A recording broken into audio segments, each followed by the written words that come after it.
Critical Blast, where pop culture gets blasted.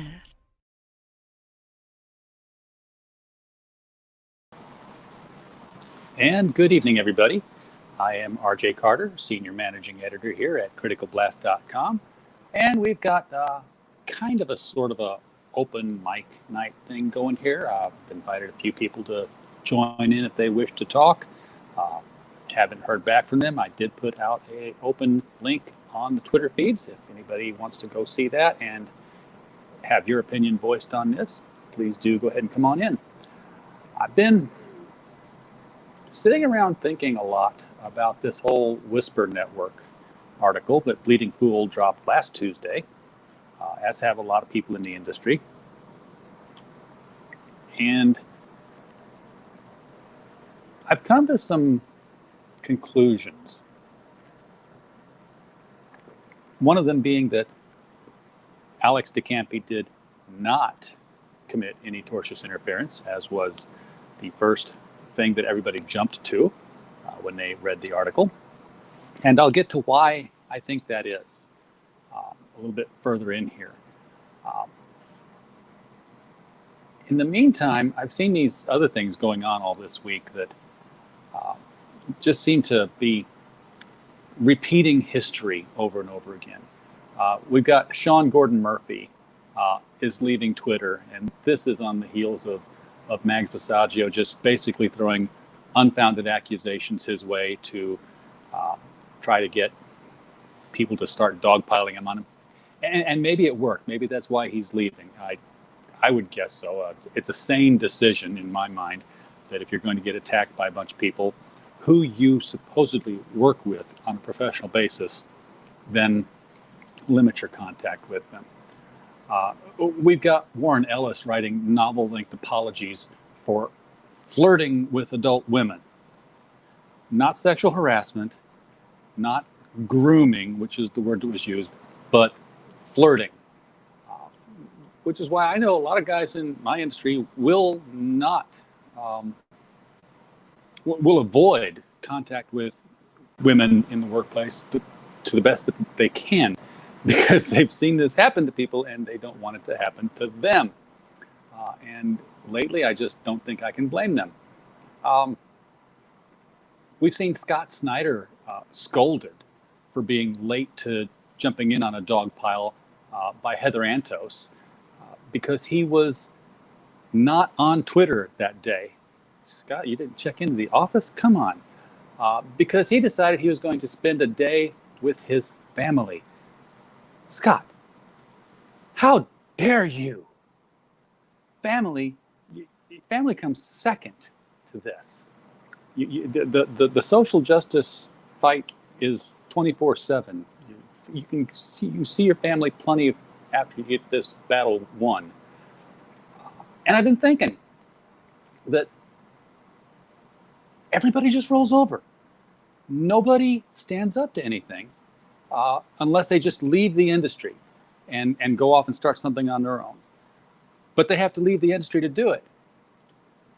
Just once, I would say that this whole thing would turn around if just once one professional who's working in the industry for one of the big two gets called out by one of these Whisper Network harpies, and they try to dogpile him, and they try to shame him, and he just responds sane and responsibly. Jane, you ignorant slut. That would do it. Just let it go and go back to work. Instead, you've always got the people saying, "Oh, I'm sorry, I'm going to do better." Apologies never work. So just fight back. Quit rolling over and start fighting back. Now, I mentioned in reviewing Bleeding Fool's expose last week that the notion came up that Alex Campi had committed tortious interference. Now, this is because Richard C. Meyer, this is way back in the day now, when Richard C. Meyer is putting out Jawbreakers Lost Souls, and it was going to be published by Antarctic. and it was a done deal. And then another woman in the comics industry, Mark Waid, did willfully and knowingly commit tortious interference, causing Richard's publisher, Antarctic, to drop the book. So the title was shopped. This is what happened. The title was then shopped to 3 different publishers, one of which distributed through Simon & Schuster. And Simon & Schuster was made aware of the book, and they had no problem publishing it. But here's the thing. After all 3 publishers made offers, Richard decided that he didn't want their offers. He was going to go out and do the crowdfunding thing. So that is why there was no contract with Simon & Schuster. There was an offer from Simon & Schuster's publisher, but no contract. Therefore, there was no interference with the contract. Now, that's not saying that there wasn't any intent to interfere with the contract. It's certainly not for lack of trying. But in this particular instance, basically Alex de Campi got lucky that there was no contract. So, better luck next time. I don't know if anybody else out there who runs a website or who has been speaking out about this, has seen any weirdness, but I've seen a little bit going on since last Tuesday. I know that 2 websites have been getting bizarre activity. They've been getting basically rejection from advertisers. The advertisers won't advertise on their site because they said they've gotten complaints or blacklisted about it. I know that John Malin has just been having interference with MailChimp, his mail list company that he uses to tell people about his books. And he's got a tweet out there that says, MailChimp says, no, I'm sorry, we can't do this because your name and your industry is got this reputation that's been associated with it. And I'm like, well, I wonder how that came around. John Malin, by the way, was, the artist on Jawbreaker's Lost Souls. So there's a tenuous connection there, at least. I'm not saying that there is a solid connection at all, but I am saying that it is pretty weird.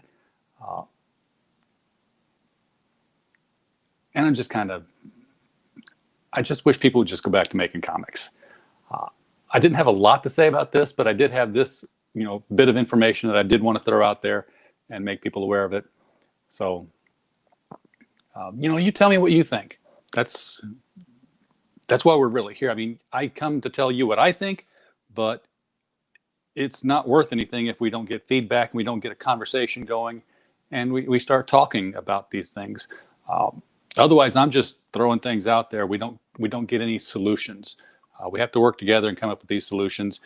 We have to band together, provide solid fronts against these attacks on this industry that has survived almost 100 years.